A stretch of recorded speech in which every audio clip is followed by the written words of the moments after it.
I am Daniel Lucas, and welcome to Book 101. Book 101 is all about the books that I read for the last 40 years, and today I have a special guest. He is the author of several books, no other than Mr. Michael Clark. Hello. Welcome to Book 101, Mr. Clark. Thank you very much. Appreciate you having me. Yes, and can you please introduce yourself? My name is Michael Clark, and I've written four books. The first three were a trilogy, so it's really one big story. And I live in Massachusetts. I started writing late in life, probably, I think, like 52 years old. Now I'm 57. And I write horror. And specifically, I like creepy horror, not so much gore or you know slasher or anything like that. I write about ghosts and haunted houses and things that give me the goosebumps. Wow, sounds interesting. So they believe in ghosts. That I don't know. I've never seen a ghost. I just think that they're creepy. Like one of the scariest movies I've ever seen was The Sixth Sense, and the little boy is seeing ghosts in his own house, and you know I don't know if that can happen, but it was a scary movie, and I liked the slow burn and the building tension kind of a feeling. Yes, as Simon says, I see dead people. Ah. Exactly.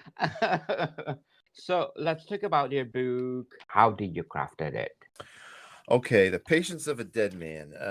That's the one that's a trilogy. And how did I craft that? Basically, I wanted to write, as I've already mentioned, this creepy atmospheric emotion, and I chose a setting from my childhood. I used to live up in the country in New Hampshire, and we had a farmhouse on 23 acres, and it had a big front yard. It had a beyond the front yard. There was a meadow, and in the meadow was a pond, and to the left of the meadow was some forest, and inside the forest was like a man-made grove. So you'd be walking through the woods, and then all of a sudden the trees would be in a perfect row, like a tree farm that was overgrown. So you could be walking down like a hallway with no trees in it, and but it was kind of like dark in there and very atmospheric because you know uh, nobody was there with you, and it just kind of gave you like a knot in your stomach if you let it. It also had this property also had a big barn, and the bats even in daylight would be circling up in the top of the barn. So it was a pretty good setting, and I chose that. And then I built the book off of. I tried to imagine the scariest scene I could, and I invented um, the character whose name is Tim. Um, he buys the house. He is divorced, and his wife lives to make his life miserable. He has two girls, so she uses them as weapons to just to screw up his plans and make him miserable.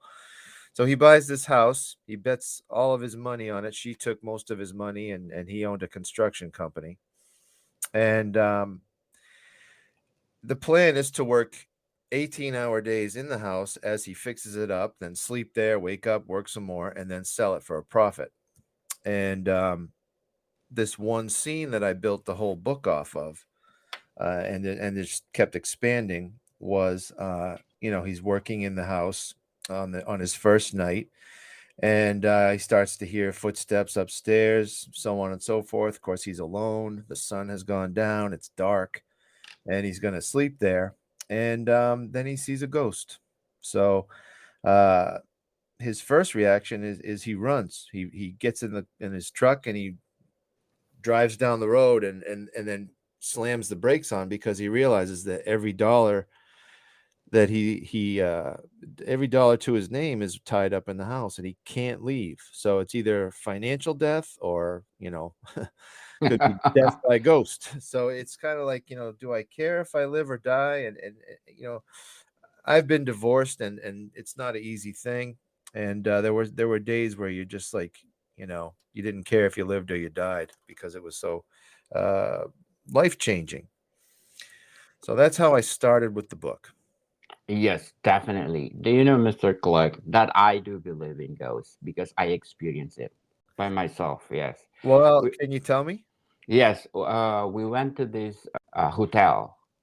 They said already that there is a ghost in this area, or said that there's a lot of people died there, and then they built this hotel, and it's true because we went there and then we slept there. I think it's 12 o'clock in the midnight, and then I woke up, and then I cannot sleep, so pretending. Right, pretending that I'm not afraid, Uh-huh. and cover all my body with a blanket. And then I'm alone in the room. Somebody sat beside me. Oh my goodness. Oh.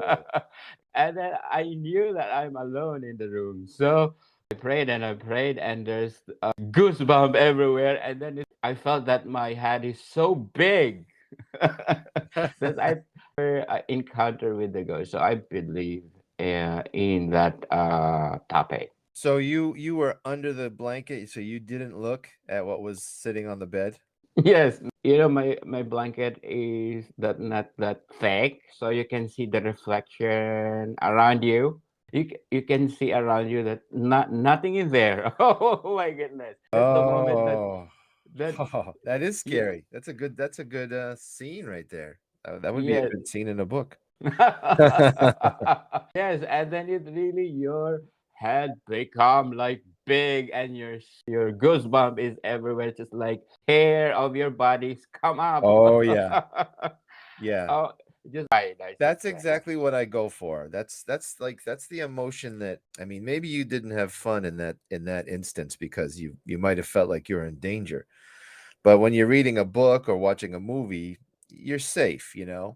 And but I want to feel like, I want to feel that dread and then also know that I'm safe. So I try to capture that, and I don't think we have enough of that in our pop culture, like the Sixth Sense movies, or the Others was another good movie, or a good scary book. They're rare, and I think we need more of that. Yes, definitely. So the is the character of the book. Okay. Well, I gave you the premise was that the guy gets divorced. His wife likes to mess with him. He's got two daughters. He's working on this house. He used to own a construction company, and they used to, he was financially successful. The divorce ruined everything, and he's down to two employees, him and one other guy. And then he buys this house, and he lets the other guy do all the little odd jobs for the company, and while he works on the house. And as he goes to buy the house, before he makes the purchase, I got to rewind the story just a little bit. Yes. He's driving up to the property, and he sees a woman in the field, in his field basically, or the field that he's about to buy. And he wonders, is she picking blueberries? What is she doing? It must be a neighbor, but there aren't too many houses around. And um, then of course, fast forward to the scene I told you about. He's working in the house, and he sees a ghost. And what I didn't tell you is it's a little boy. So now he sees a woman in the field. He doesn't think she's a ghost. He sees a little boy, and he's pretty sure that he is a ghost. And and then he realizes that he he needs to take his daughters on every 2 weeks on the weekend, and he's got nowhere to go but this house. So he's kind of in a tricky situation. If he tells his ex-wife that I can't take the girls because the house is haunted, she's gonna never let the girls, go over there because she lives to make his life difficult. So he's got to kind of balance all this. He can't tell the girls that it's haunted. He's got to have them over if he, so it's the tension is there in that he has to balance his real life nightmares with some supernatural nightmares as well. That's the gist of book one. He teams up with his real estate agent, whose name is Holly, to try and figure things out. And as they get to the bottom of it, I'll skip to book two. They realize that this woman in the field, and the one that's kind of giving him most of the problems, is her name is Mildred. They find out her name. And book two gets into, it's kind of like 50-50, where you go back in time and you explore Mildred's life and how she got to be who she was. And then the other half is kind of a continuation of Patience of a Dead Man book one, where Tim and Holly have to deal with Mildred. And then book three is more of the same, but they introduce a new character whose name is Andrew. He's a troubled funeral home director who is haunted by his mother's ghost for his sins. And the mother, the ghostly mother, sends him to go help Tim and Holly with their Mildred problem. Yes, rather well said. How many days you wrote this book? How many days did it take? Yes. I am not a fast writer. It took me a long time. It took me, I think, a year and a half to write the first book. And it was my first book, so I took my time. Nobody knew I was writing it, and then of course, it's the first book in a trilogy, so I there is a somewhat of a cliffhanger element in there, because the story does continue. As soon as the first book came out, then I had to kind of pick up the pace and not leave people hanging. So I got the next two books out in, let's see, I'd say about a year. And then it took me a while. Now I just have a fourth book that just came out. It's called Hell on High, and it's a different kind of horror genre. It's or subgenre. It's adventure horror, and I'll read you like the quick back cover synopsis. It's not a haunted house like The Patience of a Dead Man. Okay, prepare for adventure as Juliana, a 19-year-old Brazilian, finds herself forced to run from an occult overlord, leaving her sister in peril. Temporarily safe, Juliana works to save money for Vilma's rescue, and along the way meets Patrick, a rich boy mountain climber with friends in high places. Angus Addison wants to see his corporate flag on the summit of Mount Everest, carried there by the first woman in history. But the Himalayas are no joke. Failure could cost both sisters their lives. Juliana weighs the risks and rewards, for even if she raises the cash, she still must figure a way to free Vilma from the same man she ran from, a man known to his disciples as the Farmer. Yeah, I started this book in Brazil. I'm married to a Brazilian woman, and I've spent over a year of my life in Brazil when you add it all up. And so we start, and this Juliana, she's forced to leave Brazil, and she has to cross 11 borders illegally to get to the United States. And then she meets this guy Patrick, who is a mountain climber and has ties to a corporate bigwig that wants to put her as the first woman on. She realizes along the way she has a talent for hiking and climbing, and she could become the first woman in history to climb Mount Everest. The story takes place in the 70s. Of course, there have been women on top of Everest since then. Yeah, inspired me to write this book was also kind of like a one scene that I wanted to grow into a bigger story. And I've always been fascinated with Mount Everest and the dead bodies that are left on the mountain, because Yes. it's so exhausting to get up there. If you die up there, they can't bring you down. And in fact, even today, they're starting to clean up the mountain, or it's a kind of a crude term for removing dead bodies, but the Tibetan side, the Chinese run side, has done that. They've gotten rid of a lot of the corpses, and they're starting to do that on the Nepali side. And the cost of doing so is between $40,000 and $80,000 per body. So Wow. if that tells you how difficult it is up there to even move, to breathe, if you get over 28,000 feet, your body is dying, and there's not. And you've got to get out of that zone in a certain amount of time, or you are going to die. But definitely, because if you and higher, I think the air is getting thinner and thinner too, right? Yeah, one guy he described it. This is a real life climber. He described it as, imagine running up your stairs and you have a plastic bag over your head. So A lot of chapters, and the reason there are a lot of chapters is it's not that big of a book. I mean, it is a trilogy. I think the whole thing is like 241,000 words, which doesn't tell you much. But I like to write short chapters. I make a complete outline of my book. At least start with something so I know there's a beginning, a middle, and an end. I don't want to get off on a tangent. And I make a bunch of like bullet points of things I want to write about. And what that results in, I've come to find, is short chapters. So if you're, somebody that reads in bed or something, and you want to be able to put the book down before you fall asleep, there are several opportunities for you to do that with any of my books. Even in Hell on High, which is 83,000 words, there's like 230 chapters or something like that. So it's they're short. Some of them take up half a page or so, and I want to keep you engaged. I don't want you to fall asleep, and I like to keep it exciting. difficulty of writing with.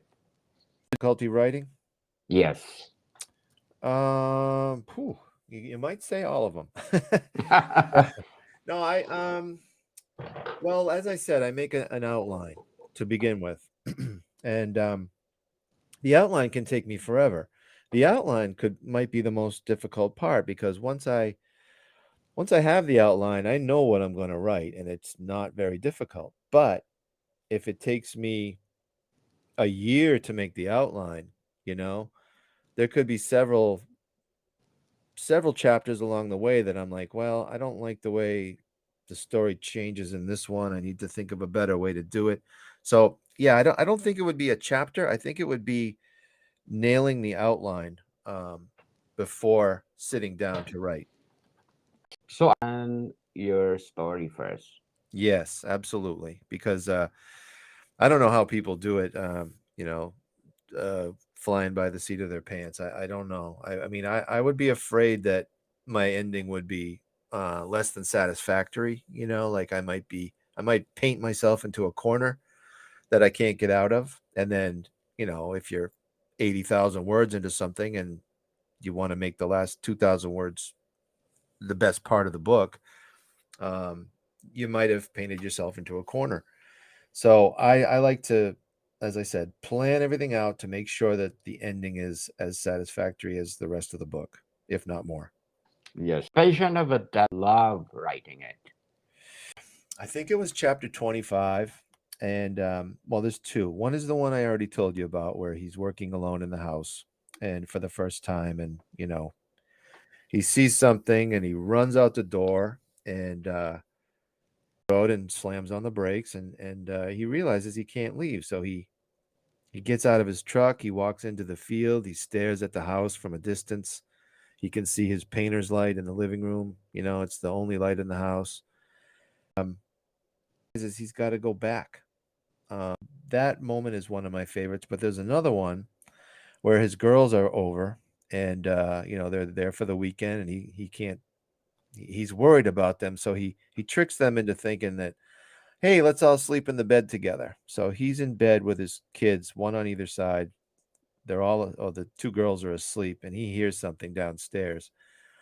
And eventually the door opens, and his bedroom door opens, and there is, I won't tell you what it is, but something at him. And that's a tense moment. I like that one too. Yes, definitely. Go to the negative and positive review of the page. One negative reviews. I not get it what he's talking about. It is saying that a hardy stretch at being somewhat grown up, Hardy Boys mystery. Okay, what is your comment on that? Well, the Hardy Boys as a kid, so there are certain things that you have to have happen in a ghost story, and there's kind of no way around it. One of them is you see a ghost, you got to figure out who it is. So what do? There's probably going to be a library scene where they look up old newspaper articles. I found that there was no way around that. So yeah, I mean, I try to like I don't want to beat that chapter to death. I know we've all seen that 1,000 times. One of my favorite things to do is to make something that we haven't seen before. Like that's not predictable. So, um, I can see what that person's saying. Like there are no way around some of these things. I'm looking at my Goodreads reviews, and book one is 4.22, book two is 4.39, book three is 4.48. And I'll take that. I'll take those numbers for a first, second, and third book. Does negative review make you better and better? That depends. Like some people are just trolling, and like a 1-star review. I don't know. You might not even read it, or because it's just.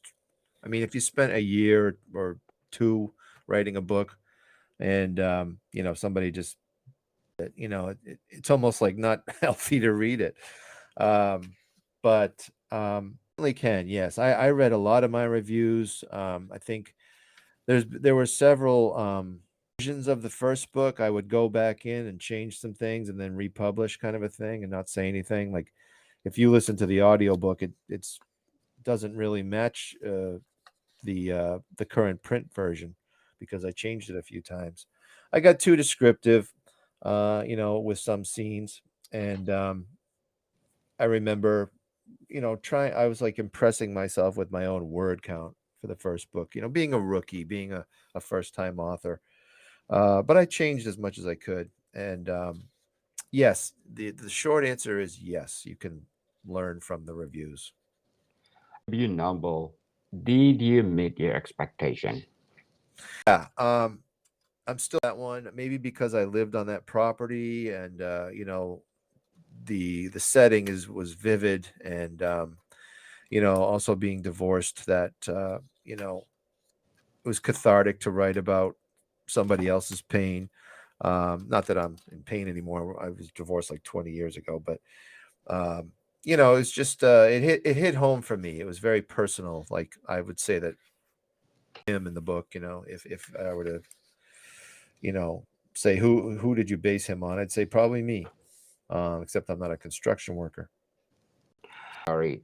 And I think if you base your characters off somebody real, you can get more of like a three-dimensional understanding of them, and then when you start writing about them, you know them, and you don't explain every little detail, but those things kind of show up to the reader.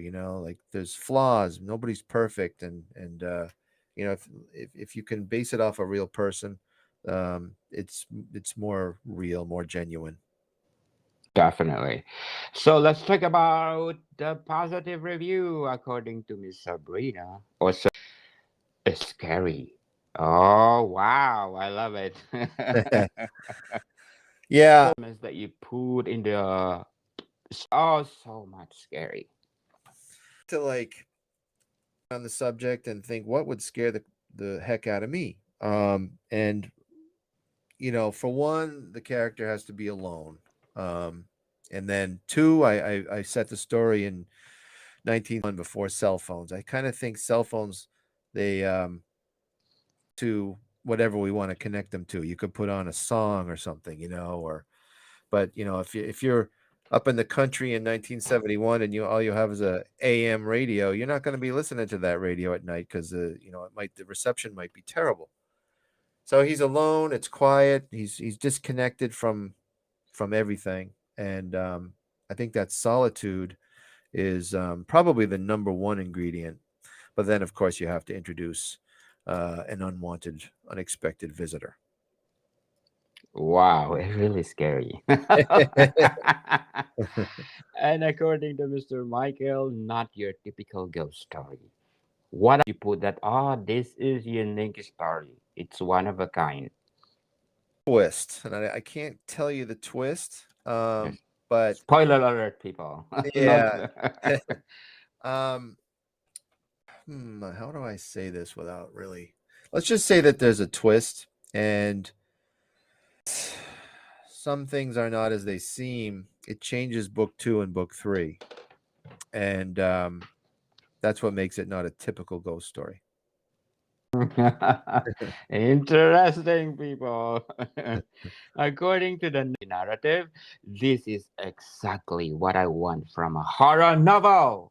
Oh, Yes, Leslie, she loved this book, and I appreciate that. And like I didn't even realize it was a haunted house. Like there's so many tropes and subgenres and stuff. Like I just pick scenes and settings and put it together, and then realize that it falls under this haunted house subcategory. And there's a certain tension to a haunted house that I realized because when I wrote the other one about Hell on High, which is more adventure, and you're on top of a mountain and there's dead bodies up there, but you can't be up on the top of the mountain for the whole book. And so there's a little bit of tension that is missing there, but it's just a different kind of story. But in the haunted house, you don't know what's around every corner, and it could be midnight, it could be 12 noon. You might see something. oh yes. So, Mr. Clark, why is it that writing at the late age? Decade of my life to video games, so that there goes 10 years there. And then I think I lost another decade trying to play guitar, kind of a thing, and realized that uh, I should have started earlier with a guitar. So I kind of put that aside, and I was always like watching movies, and they keep rebooting things, whether it's Batman or even remaking Stephen King stories like Pet Cemetery. They remade that movie, and it really didn't change it very much. So I'm thinking, I know exactly what's going to happen when I watch this movie. There's no tension, and it's maybe there'll be like something slightly different, but somebody put millions of dollars up to make this movie. Why don't they make a new one?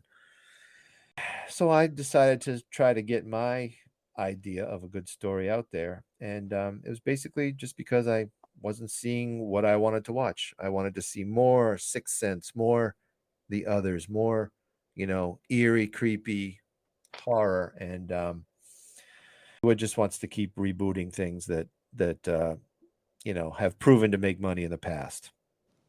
Really, we need different genre, different stories that Yeah, take that according to Mr. Paul Press had don't mean. Oh, just say wow. This is a really scary. That's what I tried. I tried to get that scary thing. That was my number one objective in The Patience of a Dead Man. And I still love it. I still want to like tinker with it, kind of a thing. And I don't know, maybe republish it someday with a publisher and get an editor in there. It's not perfect, but I do love it. I feel like when I go there, I'm visiting that old property, and I've heard other people say they felt like they were there. So it was a reality. It had that grove in the woods. It had the pond. It had the field. And I mean, if you're standing in your kitchen and you're looking out across the field, and there's somebody at the far end of the field staring back, that's creepy. Creepy, creepy people. So we go on. I want to shout out to the people listening in Brazil. Yay, Brazil! Amo você, Brazil. Obrigado, Brazil. We love your country. Yes. So nice, bitches. So Well, in Sao Paulo, we have 49%. Thank you so much. Awesome. Sorry. Parana. Thank you so much. Of course, Rio de Rio. Janeiro. Brazil, Zil, Zil, Woohoo! Zil, Zil. Brazil. Mato Grosso. Okay. Alagas. And Grande do Sul. Amazonas. Mato do Sul. Hold on, I gotta Perna. play this for you. They'll know what this is. Hold on one second here. Yes, go. Can you hear that? Yes. I'll do it one. This is louder. Oh wow! Obrigado, Brazil. Pernambuco. Oh, thank you so much. I don't know if I and then go. Yes, and of course, but not the least, Santa Catarina. Santa Catarina, Uh, Guarapari. yes. Obrigado, Brazil, for supporting this podcast because this podcast is created to empower writers all over the world, like Mr. Clark. Who are your authors? Well, I grew up reading Stephen King, so I gotta, I like a lot of his older stuff. I haven't read much of the new, but there's a bunch of like new independent authors like Laurel Hightower, like Ross Jeffrey. God, there's too many to name. Hunter Shea. I'm staring at a pile of books. Grady Hendrix. There's just a ton of them that are Josh Malerman. He wrote Bird Box. Uh, I just that you buy indie horror because that's where all the new and fresh material is coming from. Are you publishing or in the no trading? Ashes of a Dead Man, I self-published. So the first three books were self-published, and for Hell on High, I went through a small press called Bridget's Gate Press, and they've been wonderful to work with. In the author, what are the pros and cons? Cons are I'm coming to find out that, like, first of all, with the first three books, I was Amazon only, and there's a big rivalry between all the other bookstores and Amazon because Amazon is the giant. So if you want to put your book in a bookstore and you're Amazon only, they will not stock your book, which is, I understand that. Um, but now that I'm published through Bridget's Gate Press, I'm trying to get my books into something like Barnes and Noble. And if your book is print on demand, I'm having trouble getting it in there because they can't get even though it's a returnable book, like if it doesn't sell, they can return it. They're telling me, and I'm still learning this whole process, that they won't get any credit for that book. So, you know, it's tough on an author. There's not a lot of money in this unless you're like, signed by one of the top, four book companies. But Yes. it's into the bookstores. So that is one of the like the indie bookstores that have nothing to do with Barnes and Noble.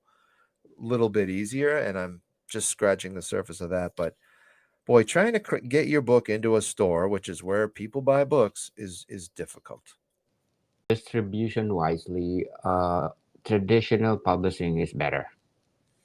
My book only came out on March 9th, so what's that, like 15 days ago or something. And this is my first time with a small press, but and if you call them traditional publishing, I don't know if you'd call the big five companies traditional publishing. They seem to be, the big five are the one is the way to go, but it's just tough to get up into that level of, you've got to build a following, and you got to bring an audience with you to be picked up by them. And unfortunately, with the smaller press, like I said, print on demand has a stigma against it too. So it was hard to get, like, some book reviewers to even read, you wouldn't read a self-published author.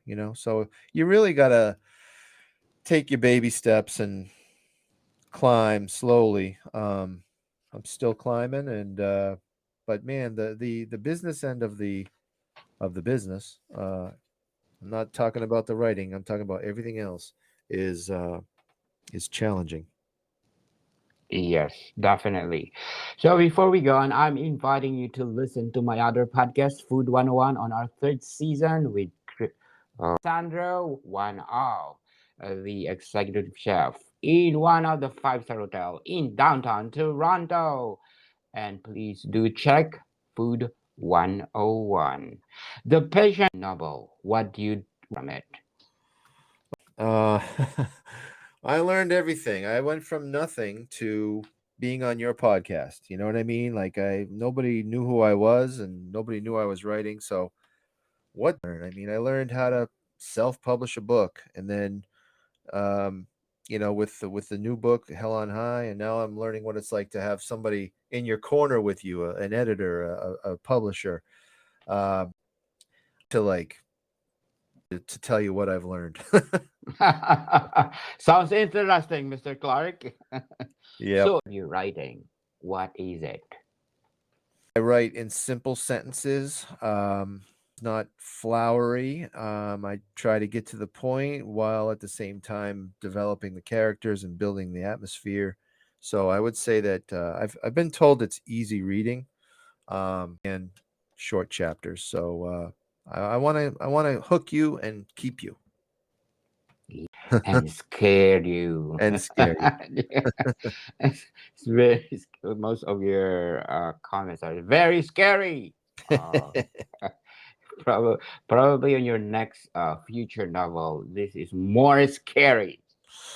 Well, like I could have written another haunted house with this one, with my latest one, and I'm thinking, well, then people would just have, compared it to, the previous haunted house, the Patience of a Dead Man. So I don't know, I just pick something that fascinates me, and then I, build a story around it.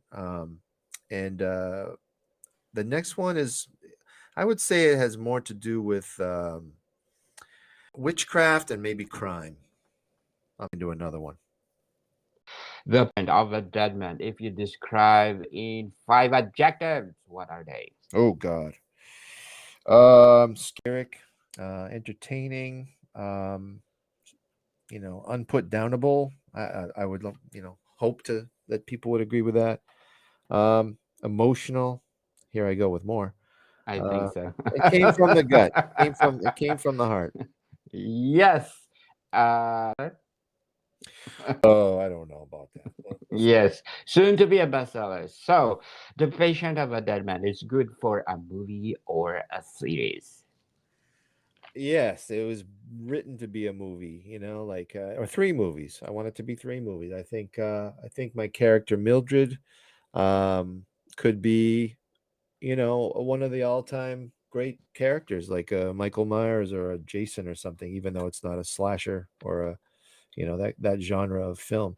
I think she would be remembered. Covered in flies, if that helps. Oh, wow. It's one of a kind. You Yeah. really make your story from horror novel story. Yeah, again, I tried to, it's like a fresh take. That's one thing that, like, I'm not like classically trained, quote unquote, as a horror writer. I've always liked horror movies and stuff, but what I don't know is also a plus. I think I'm coming from a different angle than somebody that, that knows everything about every horror movie.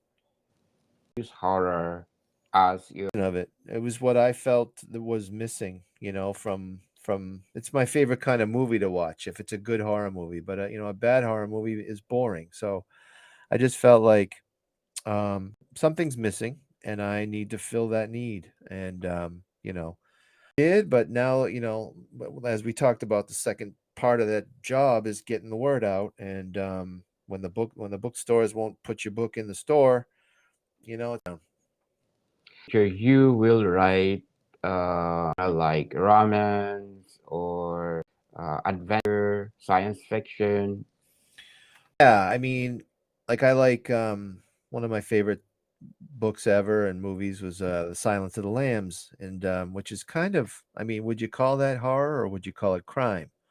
It's got maybe one foot in horror, and but it's really just it's a story about a serial killer. So it's not a ghost or anything. Probably try to stay close to scary, like the movie Seven, with Morgan Freeman and Brad Pitt. That I love that kind of thing. It's it's scary, and it's also um, crime related. And then as far as adventure, I think I would go back to it um, if I come up with another idea. But Hell on High is most definitely adventure. I love Thomas Harris. I hope he can write more novels. I think he's now 80 years old, but Is he? Oh wow. yes. I love Thomas Harris. Yeah, So me too. Me too. I think Silence of the Lamb he wrote, I think, 10 years, if I'm not mistaken. I'm not sure about that, but Oh wow. uh it's uh uh give times to write, I think the more it become more classic. Time like Yeah, I don't know how many times like he had down in front of the typewriter or the computer to write. How many different times he thought about that book? Like it takes you, let's just say 5 hours to read the book, but it took him a million hours to while he's washing the dishes or to sit at the actual table and put the words on the paper and like it went through his mind so many times before it becomes a book that I agree that if somebody sticks with something that long, it's going to be great. be a timeless classic horror genre. I think it could be. I really do. But I've got to, break through this barrier of like, who are you? We don't know who you are. So, stock your book in the stores or something like that, So not only do I have to write the book, I've got to get out there and sell it. And, how easy is it to go viral? It's not. It's kind of like lightning striking. So one day at a time. Some days are frustrating. Some days are, do this for me. I'm just going to write a book and enjoy it, and I'm going to put it out there, and whatever happens, happens. And maybe it happens after I'm dead, or maybe it never does. You kind of have to die trying if you don't make it. Yes. But anyway, you this but to empower like you, Mr. Clark. So please do invite our listeners to buy all your books. I do. And you can. I also send out free swag if you'd like some free, like a free signed book plate sticker for your book, or a signed bookmark. I send those out for free worldwide, and all I need is my email address is easy to remember. It's michael@michaelclarkbooks.com. So send me an email or find me on social media. I'm on Twitter. I'm on Instagram. I'm on Facebook, and I will hook you up with some free stuff. And my website is michaelclarkbooks.com, where you can buy autographed books there too as well. Yes, let's support Mr. Clark. The way I said Mr. Clark, that I think you are the Superman. Clark Kent, yeah. Okay, let's support Mr. Clark because the book is phenomenal. It's one of a kind. So, as an indie author, please support him because if you support them, they give their best. Thank you for your time. Yes, thank you, Danielle, and I'll see you next week too. Yes, catch you next week. Modicon people, see you soon. Thank you, Mr.